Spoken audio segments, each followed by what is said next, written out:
Suara saya jelas ya? Jelas Ibu. Jelas, Bu. Ya.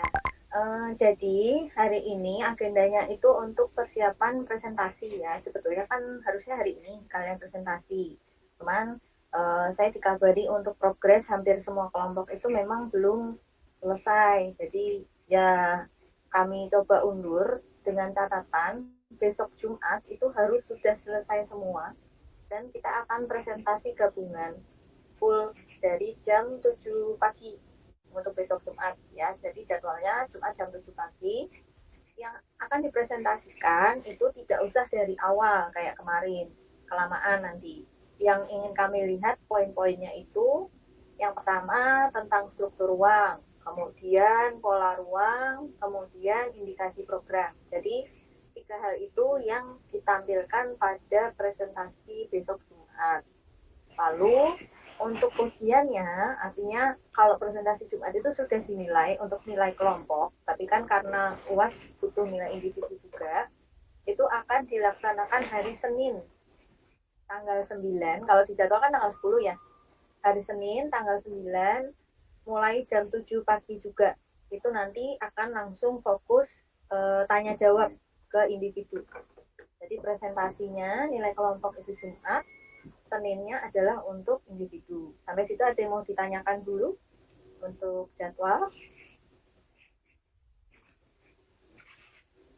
Kalau untuk izin bertanya Bu, kalau untuk hari Senin itu pukul berapa ya Bu? Sama, jam 7 juga Jam ya. 7 juga. Ya, karena Kalau ini apa? Ada kuliah nggak kalian? kalau kayak mau udah selesai Bu. Kalau Hmm, dari soal, angkatan 20 hari uh, Senin itu nggak ada jadwal, tapi nggak tahu uh, untuk Kang Lutfi uh, apakah ada. soalnya Nggak tahu. saya lihat di kalender akademik nggak ada kuliah sih. Hari Senin itu tidak ada apa tanda kuliah. Sementara UASnya mulainya Selasa. Jadi Oh sepertinya iya Bu. aman ya. Kemudian untuk progres, nah kemarin itu yang kalian bingung itu yang pembagian zona dan subzona ya, Nah ya penentuannya Bu, ya berarti. kemarin Hmm, itu udah hmm, nyoba bikin Bu kita tuh. uh, Waktu gimana hari bikin? kemarin tuh Bibi sama yang lain juga termasuk dari kelompok lain tuh berembuk diskusi gitu. Gimana cara nentuinnya soalnya eh, dasar dari tiap kelompok itu beda-beda acuannya terus dilihat dari contoh laporan laporan RDTR terdahulu juga kayak 18 sama 19 itu acuannya tuh kayak nggak ada gitu Bu. Jadi cuma asal nentuin aja. Nah tapi kan kayak emang kan nggak boleh gitu. Nah Habibie sama yang lain itu kemarin coba nyari pertimbangannya tuh apa. Nah ternyata di RTR itu katanya tuh pembagian blok itu bisa juga dari pembatas fisik kayak batas kelurahan, batas kecamatan atau batas sungai kayak gitu. Terus yang kata ibu itu fungsi kawasan yang mendominasi di tiap bloknya itu apa. Nah cuma yang jadi bahan perdebatan sama kelompok lain tuh kelompok lain ada yang cuma dari kepadatan penduduknya aja itu yang complexity katanya mereka dari kepadatan penduduk pembagian bloknya itu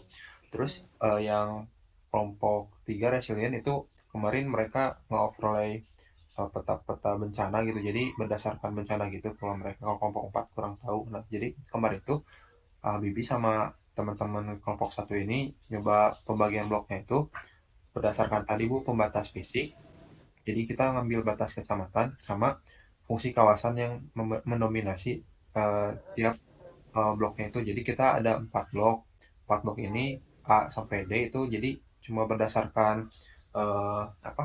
Berdasarkan pembatas fisiknya aja. Jadi ada 4 kecamatan berarti ada 4 blok. Nah dengan kecamatan itu memiliki fungsi yang berbeda-beda dilihat dari eh, yang ada di pola ruang di RDTR Kota Bandung Bu. Jadi misal kalau Lengkong itu perdagangan jasa, jadi yang mendominasinya itu. Nah, kemarin udah nyoba sampai situ, terus udah ditentukan juga eh, apa sub bloknya juga Zona. udah ditentukan ya. Kemarin itu udah. Untuk subzonanya gimana? Nah Subzonanya itu tuh penentuannya gimana? kemarin tuh diskusi juga sama dari kelompok lain, katanya tuh penentuan sub eh, blok itu katanya hanya simbolisasi aja Bu. Tak itu tuh jadi bahan pertanyaan Habibie juga, kalau untuk penentuan sub blok itu kayak kalau blok A itu kan ada A1 sampai A sekian misalkan, tergantung di kecamatan di blok itu tuh ada berapa subblok gitu. Kalau itu tuh diskusi kemarin itu katanya hanya sebagai simbolisasi saja gitu. Misal di di Kircon ada kelurahan A, itu jadi subblok A1 misalkan. Jadi kita tinggal penamaan aja. Nah itu sebenarnya masih bingung juga Habib itu penentuan subbloknya itu apakah bisa seperti itu atau harus ada acuannya gitu. A1, Oke. A2 itu harus kayak gimana gitu. Nah, jadi sebetulnya untuk penentuan zona tadi udah sempat disinggung ya sama Bibi. Itu bisa dengan beberapa justifikasi. Yang pertama tadi berdasarkan batas fisik, kemudian berdasarkan fungsi, jadi nanti fungsional ya bukan administratif. Kemudian yang ketiga berdasarkan hasil overlay beberapa kriteria kayak yang dilakukan oleh kelompok resilient. Nah, cuman sebetulnya boleh saja pakai yang manapun, tapi saya kemarin menyarankan fungsional itu karena ini ya berpegang pada konsep. Kalau kita gunakan yang berdasarkan batas itu terlalu umum takutnya. Jadi kalau batas itu kan mau compact, mau livable, mau resilient, itu ya batasnya akan seperti itu penentuannya. Nah mungkin kalau dengan menggunakan fungsi kita bisa masuk ke konsep livable. Kalau yang compact dia pertimbangannya kan karena jumlah kepadatan penduduk, makanya dia pakainya berdasarkan kepadatan, silakan aja. Resilient karena dia harus memperhitungkan kerawanan, kerentanan dan lain sebagainya. Kalau livable saya memandangnya itu bahwa tingkat livabilitas masing-masing kawasan itu tergantung pada fungsi kawasannya. Makanya kenapa saya sarankan pakainya yang berdasarkan fungsi untuk zona. Nah, subzona itu sebetulnya adalah ketika zona itu masih bisa dirincikan. Maksudnya gimana? Jadi ada ketentuan, kalau kalian lihat di RDTR, itu suatu kawasan yang boleh dijadikan suatu zona itu minimalnya harus memiliki luasan 625 meter persegi. Jadi misalkan kalian melihat di kecamatan A itu ada dua jenis penggunaan lahan, perkantoran dan perumahan. Tapi perkantoran ini hanya 50 meter persegi, artinya dia belum boleh kalian jadikan sebagai zona perkantoran. Bisa jadi dia masuk ke dalam zona eh, SPU misalkan sarana prasarana umum atau zona perdagangan jasa misalkan ternyata dia bank kantornya. Jadi nggak boleh dijadikan sebagai satu zona kalau luasannya belum memiliki luas minimum yang disyaratkan. Nah kalau subzona itu biasanya diberlakukan pada kawasan perumahan. Misalkan ada 1000 meter persegi kawasan perumahan.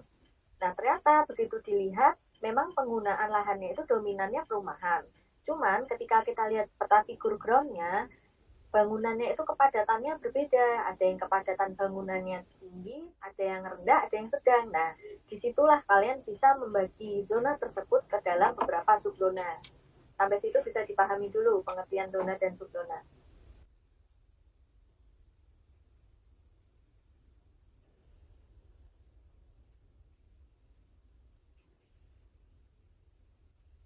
Gimana? Ada yang mau ditanyakan dulu sampai situ untuk penentuan berdasarkan fungsi?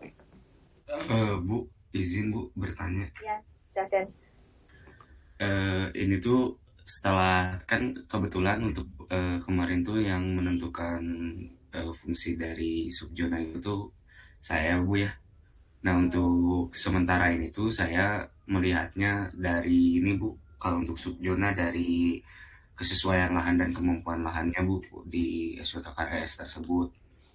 Nah eh, di atribut tabelnya itu terdapat daripada si klasifikasinya yang melihat dari perkembangan dan juga klasifikasinya maksimal pembangunannya itu berapa persen. Nah kalau misalnya dilihat untuk penentuan fungsi zonanya dari kemaksimalan dan juga kesesuaian lahannya itu nggak masalah Bu. Soalnya kalau untuk nggak apa-apa Bu. Soalnya kalau misalnya untuk luasnya ini kebetulan kita belum nentuin luas per subzonanya, Bu. Itu subzona ya. Kalau zonanya tadi yang berdasarkan batas fisik dan fungsi atau gimana? Jadi subzona itu ada di bawahnya zona, bukan dua hal yang berbeda ya. Jadi harus nyambung. Misalkan ada zona A, subzonanya A1, A2, A3. Misalkan perumahan. Iya, Bu. Ini boleh izin share screen nggak, Bu? Halo? Subzona ada 12, tapi dari 5 ini mana yang diturunkan ke 12 itu beda, nggak gitu ya. Coba bisa ditampilin nggak yang udah coba kalian buat? Boleh, Bu, sebentar ya. Coba dilihat dulu.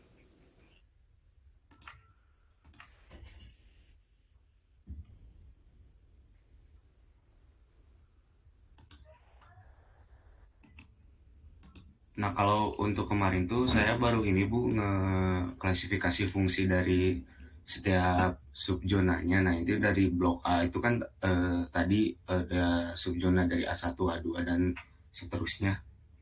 Nah, ini untuk penentuan dari fungsi RTH ini tuh melihat dari si ininya yang dari si ketinggiannya yang dikatakan non bangunan, selanjutnya pengembangannya rendah, dan juga si klasifikasinya itu maksimal 10%. Jadi saya menyimpulkan bahwa ini fungsinya itu di RTH, Bu, seperti ini.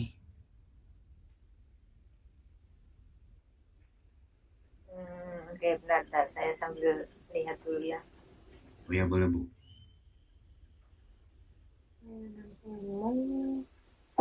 Kalau blok A itu mana aja yang dimasukkan ke dalam blok A? Kalau ini kan untuk penentuan subblok ya. Kalau Ya, yang penentuan bloknya ada, Pak. Saya mau lihat keterkaitan dari blok ke subbloknya gimana, coba. kalau untuk bloknya tuh, Bu, kita blok A-nya itu kecamatannya, Bu. Kecamatannya tuh di Kecamatan Kiara Condong. Nah, untuk subbloknya A1 itu dari A1, A2, dan seterusnya itu melihat dari kelurahannya, Bu. Jadi A1 misalnya kelurahan Kebon Kangkung, dan A2 di kelurahan berikutnya. Izin menambahkan, Bu. Kalau Coba. untuk penentuan blok itu kan pertama kita tuh pertimbangannya kemarin tuh bikinnya berdasarkan batas delineasi ini ya, Bu, yang kecamatan itu. Nah, kalau subbloknya berarti itu kelurahan di tiap kecamatannya. Nah, kita tuh selain dari kecamatan itu kemarin juga kita cari tahu dulu apa yang mendominasi di tiap kecamatan itu apa. Soalnya takutnya kita bikin blok berdasarkan kecamatan tapi ternyata berdasarkan fungsinya tuh Nggak nggak, ada. ya nggak ada, nggak bisa. Nah, pas kita udah bisa bikin, pas udah dicari tahu, kita apa, kita ini satu-satu dulu dilihat per kecamatan tuh yang mendominasinya tuh apa. Kayak tadi di coba Gip, bisa di ini Gip dijelasin Yang di petanya coba, lihat petanya. Givari.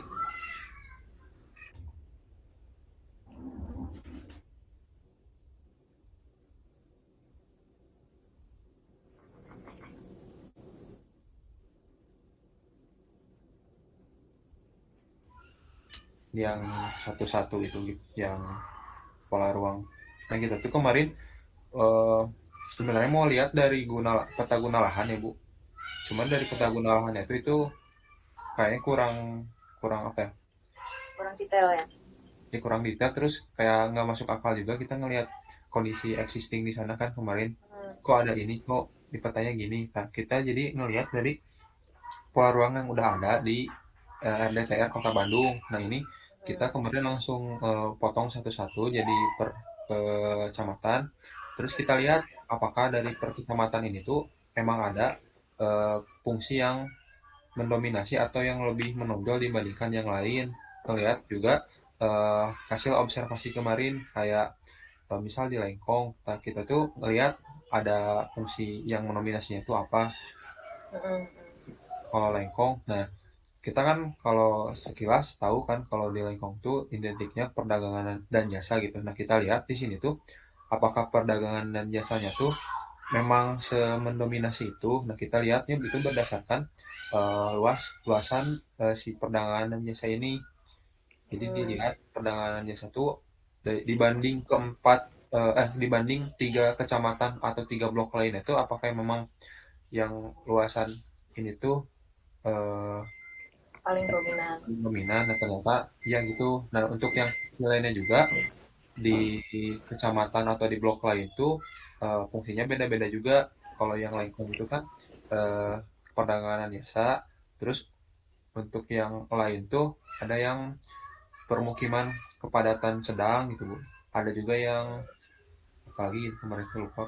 Pokoknya jadi beda-beda kita. Ini aja, itu kan ada yang berdasarkan administrasi, ya kan? Kalian kan pertama motongnya berdasarkan administrasi. Nah, dibuat juga yang berdasarkan khusus codingnya gimana? Misalkan ada 2 kecamatan yang dia termasuk dalam A1 misalkan. Jadi deliniasinya nanti ada 2 bentuk. Gimana bisa dipahami? Ada yang berdasarkan administrasi, jadi nanti yang ditampilkan labelnya adalah label administrasi, tapi di legendanya itu sudah berupa coding warna blok dan subblok. Oh ya, jadi nanti misal di Kircon tuh yang kelurahan apa ya, misal misal di Kircon jadi namanya tuh bukan kelurahan lagi gitu, jadi udah A1 gitu ya. Ya, jadi Ya, nyebutnya udah zona A1, zona apa gitu, karena kita bicaranya kan pola ruang ya. ya itu. Cuma kalau penentuannya itu yang kita bingungin itu Bu, apakah asa, penamaan A1 itu bisa langsung Oh, dikasih ke bebas, kelurahan A gitu.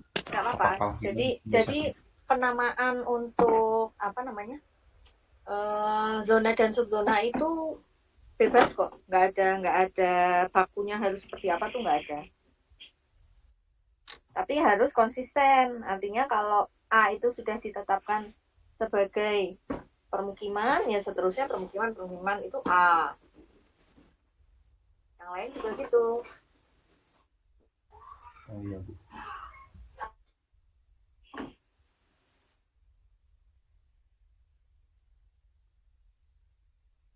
Terus untuk struktur, coba ini kan pola udah muncul ya berarti ya, cuma nanti diperbaiki legenda dan penamaan. Boleh pakai justifikasi yang tadi, artinya tetap disebutnya itu tidak secara administratif ya, karena kalau pola ruang itu kan melalui proses justifikasi juga.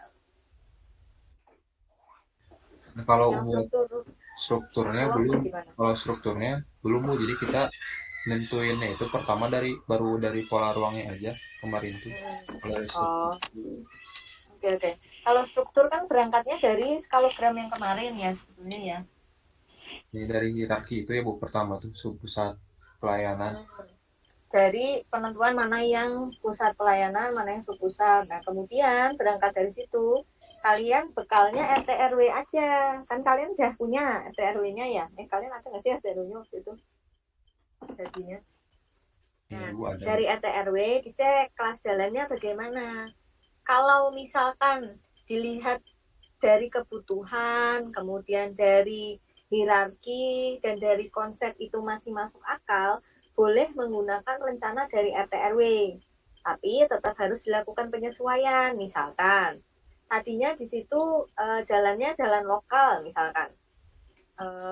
Dominannya adalah perumahan jalan lokal. Oke, ternyata begitu kalian lihat yang setelah sekian tahun kemudian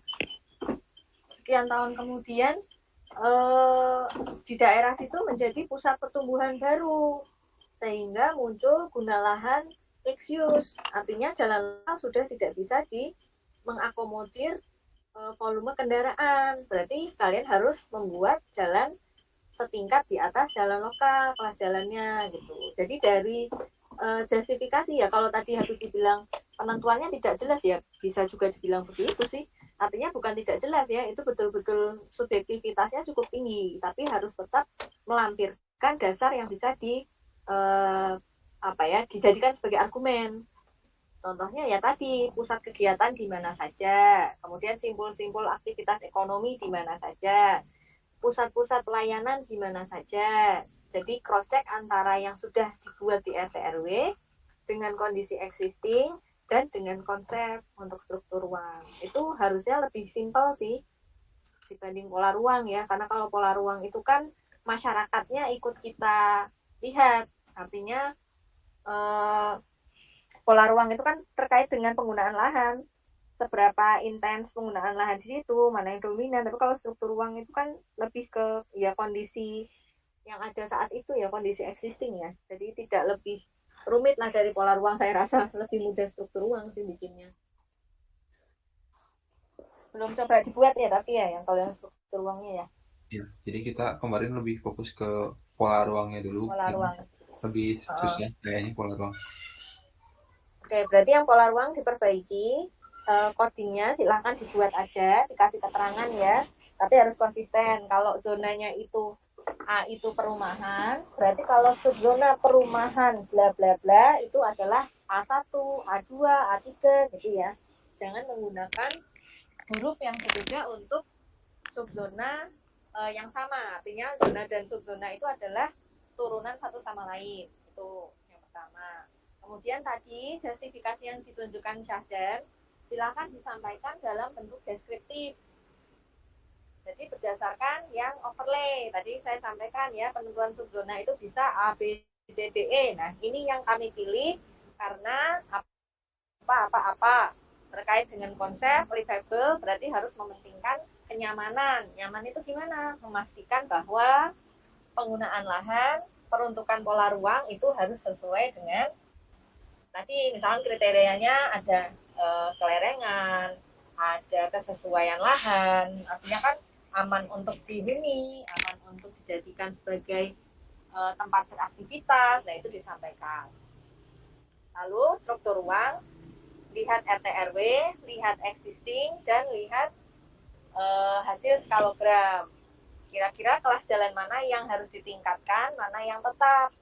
Nanti ketika ceritakan mana yang tetap, alasan tetap kenapa, terutama mana yang berubah. Kenapa berubah? Oh, di sini muncul guna lahan baru. Oh, di sini sekarang jadi RTH, jadi dia lebih sedikit volume lalu lintasnya, maka kami turunkan kelas jalannya. Itu untuk struktur ruang. Nah, yang terakhir, indikasi program. Indikasi program ini sebetulnya terkait juga dengan pola dan struktur. Ketika pola dan struktur itu kita memetakan, kalau indikasi program itu lebih kepada normatifnya, kebijakan apa, strategi apa, program apa yang kira-kira bisa sejalan dengan rencana pola dan struktur. Indikasi program udah coba dicicil kemarin dari kebijakan ya, kalau nggak salah awalnya ya. Dari kelembagaan itu. Ya. Kelembagaan. Iya, bisa diceritakan?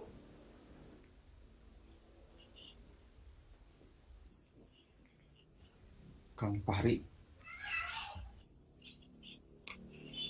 Ada Fahri?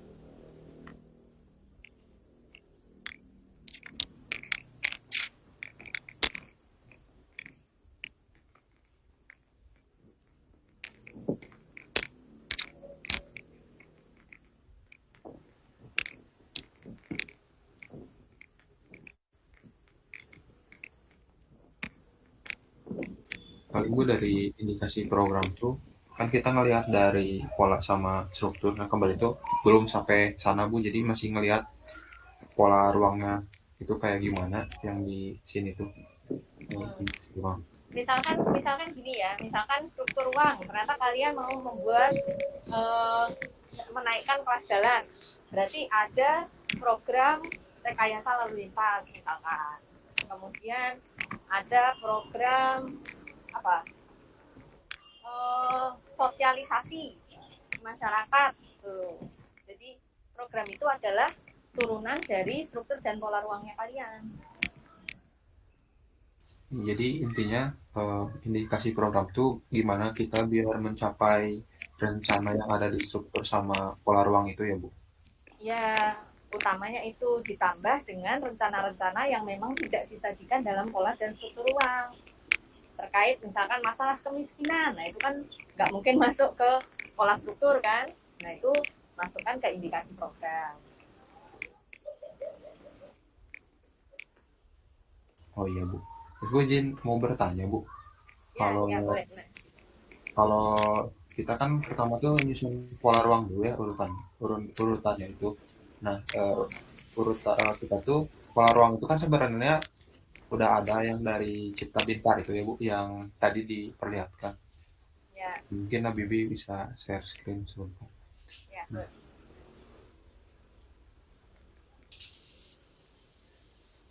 boleh. untuk itu, nah Habibie diskusi sama kelompok 2 kelompok complexity. Jadi kan kita tuh sebenarnya nanti harus kayak bikin peta kayak gini lah ya Bu, kurang lebih. Nah, kata kelompok 2 itu dari Pak Soninya sendiri katanya kita tuh cuma kayak ngerevisi yang udah ada ini Bu. Nah, sebenarnya kita tuh tinggal ngerevisi atau kita harus kayak buat pulang gitu Bu dari awal gitu yang terkaitin itu. Soalnya ini Kalau nggak ada. Jadi kita kalau dari kemarin saya sih mending mending kalian ngerevisi aja deh. ngerevisi ya. Terus kita tuh dasar ngerevisinya tuh yang tadi diliatin Sahdan Bu. Jadi kita dari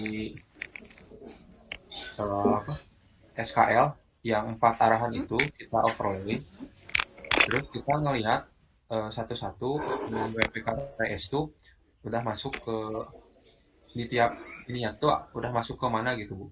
Dilihat dari misalkan ini kan kawasan penyangga terus non bangunan arah apa pemanfaatan airnya rendah kita jadiin RTH gitu terus eh, misalnya ini lebih dari 4 lantai bangunannya terus pemanfaatan airnya itu tinggi kita jadikan perumahan.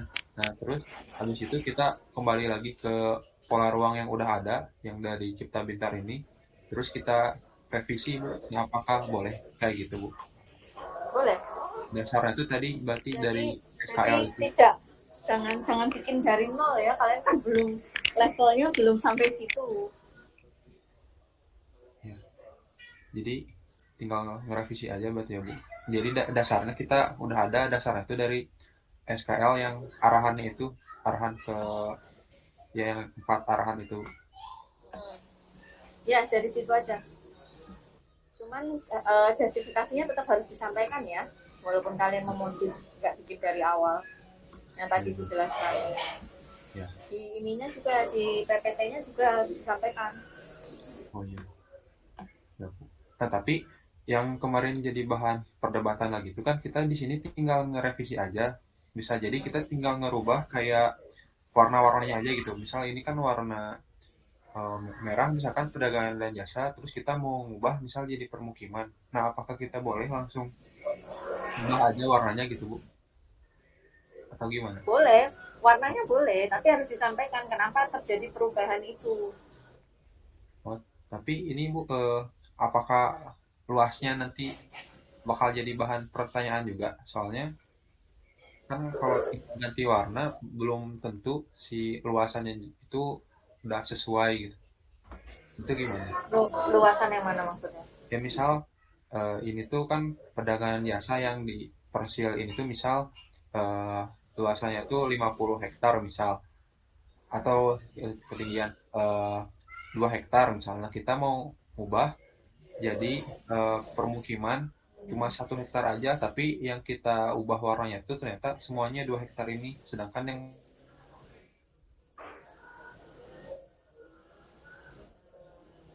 enggak soalnya kemarin juga kelompok 2 malah jadi bingung gitu pas udah masuk ke bahasan luas apakah gak apa-apa. Kalau kata saya nggak apa-apa, cuman ya itu tadi ada minimum 625-nya itu. Selama Oh, lebih dari itu nggak masalah. oh iya. Iya siap. Tapi kalau kurang, nah itu yang salah jadinya. Karena itu sudah jelas tertib di aturannya bahwa minimal zona itu adalah 625. Siap Bu. Oh ya, sama ini Bu, satu lagi. Kita tuh kan bikin rencana pola sama struktur ruang tuh kan ngelihat dari acuan nih Bu, dari Permen ATR PPN 11 tahun 2021. Jadi muatannya itu struktur ruang tuh ada apa aja, terus pola ruang tuh ada apa aja, kita kan ikut ke sini ya, ke sini. Nah, tapi pas waktu kemarin Habibie cek satu-satu itu apakah diri WPKRS itu sendiri bisa ada rencana ini, ternyata ada beberapa yang nggak ada gitu Bu. Jadi misalkan, nah ini Contohnya dari apa? rencana pola ruang kan ada zona budidaya, di sini tuh kan ada zona perkebunan rakyat, zona pertanian, sedangkan di WPKS sendiri perkebunan sama pertaniannya tuh nggak ada gitu Bu. Tapi yang lainnya ada. Bentar ya, saya izin pindah device bentar ya. Saya nanti join lagi bentar. Bentar ya.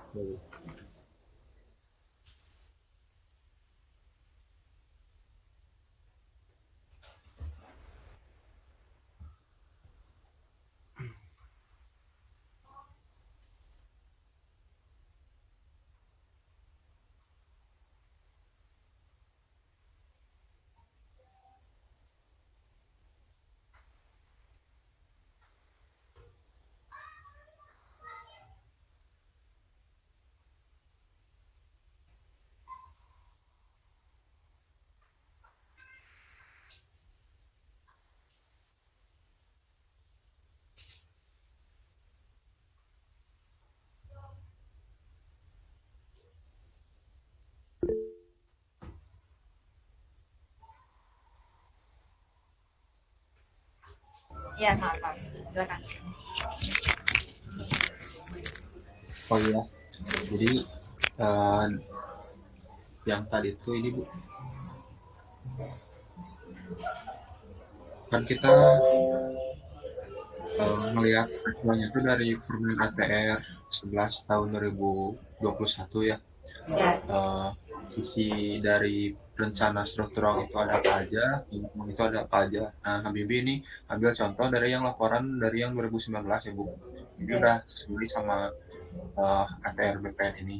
Nah, cuma pas dilihat, ini kan di rencana pola ruang itu salah satunya ada zona budidaya. Di sini tuh ada zona perkebunan rakyat sama zona pertanian.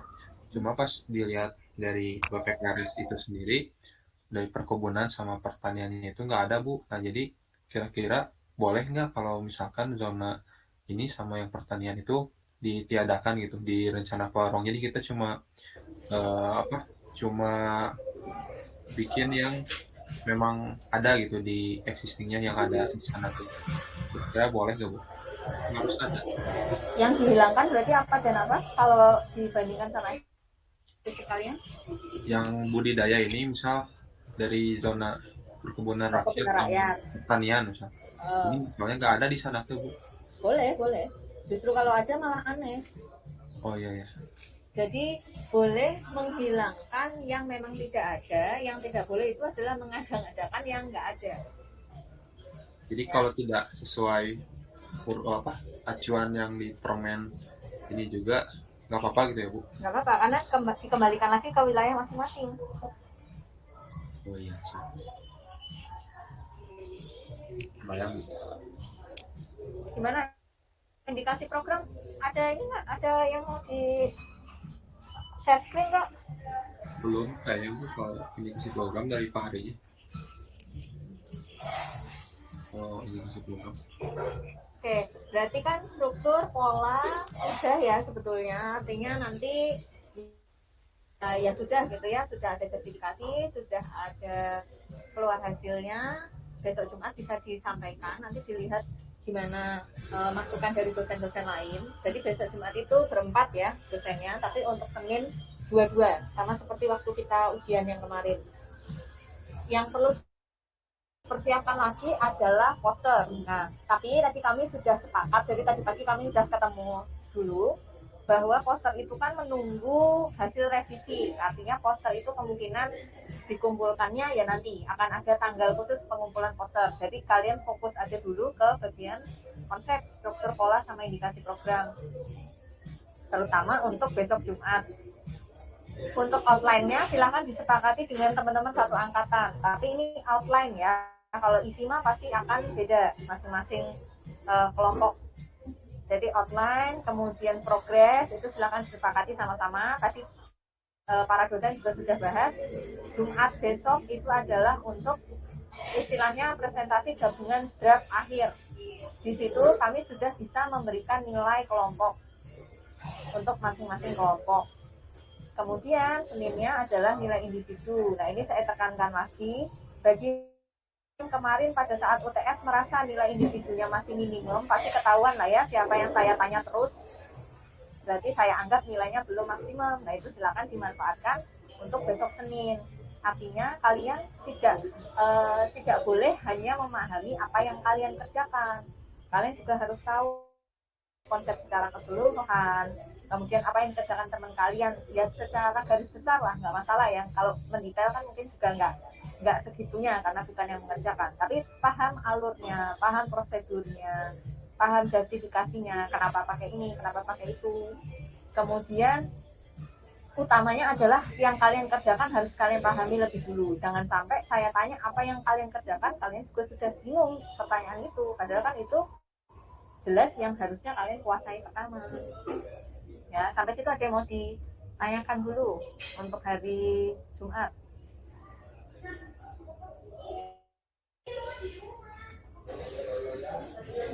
Izin bertanya Bu, tapi bukan teknis presentasi sih Bu. Jadi kita juga kan selain struktur, pola, indikasi program kan sebelum itu harus ada tujuan penataan ya Bu. Tujuan penataan ya? Ya itu tuh Habibie masih bingung Bu, soalnya bingungnya tuh di permen ATR yang tadi itu tujuan penataan WP itu katanya harus mempertimbangkan kayak keseimbangan keserasian antar bagian wilayah, tingkat BWP, potensi investasi, keunggulan dan daya saing BWP, kondisi sosial dan lingkungan BWP, peran aspirasi masyarakat, sama prinsip dari penjabaran tersebut. Nah, yang bingung itu kan kita ini sebenarnya kan udah ada isu strategis ya Bu, yang itu dibikin berdasarkan Genstra, terus kita kemarin juga udah nyusun dari existingnya gitu, dilihat dari SWOT, jadi yang jadi potensinya apa, terus yang jadi masalahnya itu apa. Nah, jadi kalau misalkan bikin ya izin terus lagi, jadi bikin tujuan penataan itu nggak berdasarkan yang tadi Habibie sebut yang ini. Coba lihat jadinya apa tujuan penataan tadi. Ini tuh yang dari permen ini. Ya, itu ininya ya, normatifnya ya. Ya, terus dilihat dari yang 19. Nah, 19 tuh kita acuannya 19 itu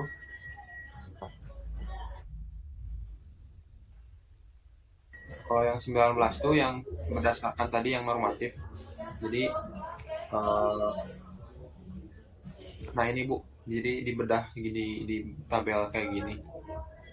Kalau yang 19 tuh. Oke.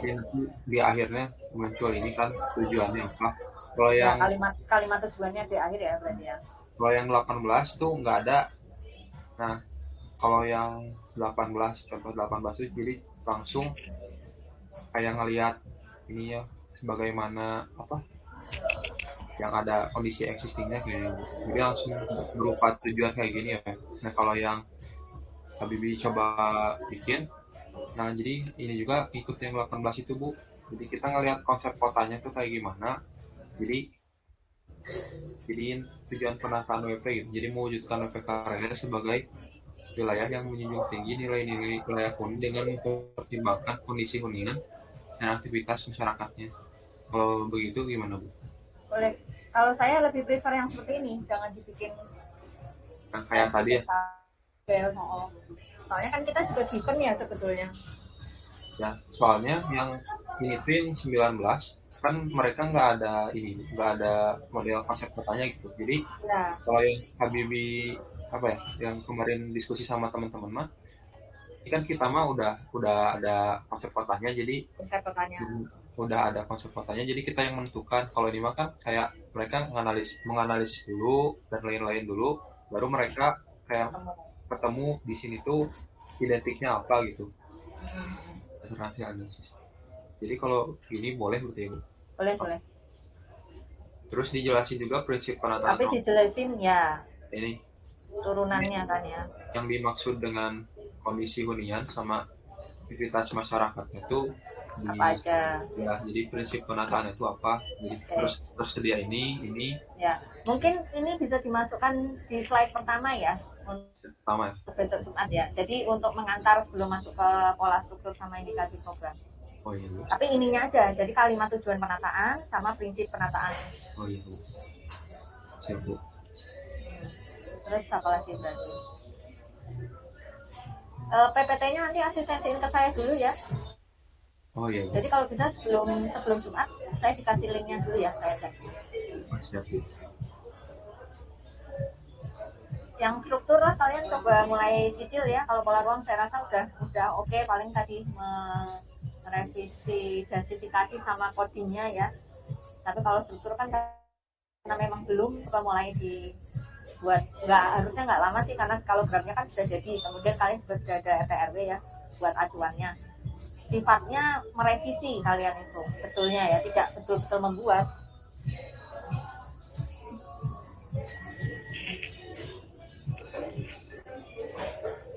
Itu ada lagi yang mau ditanyakan dulu?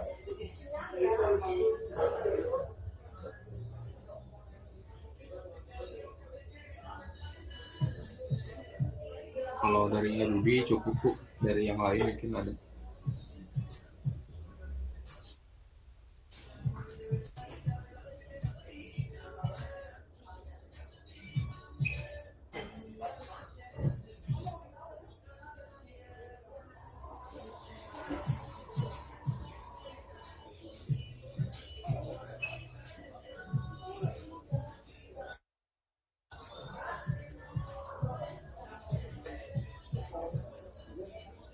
Ya, jadi saya tunggu ya untuk PPT-nya, pola, struktur, sama indikasi program. Untuk tujuan penataan sama prinsip ditampilkan di slide pertamanya aja. Kalau bisa disepakati untuk outline dengan kelompok yang lain. Jadi nanti pada saat penyajian seragam untuk outline-nya. Masalah substansi pasti harusnya beda ya. Lalu dipersiapkan juga untuk diseminasi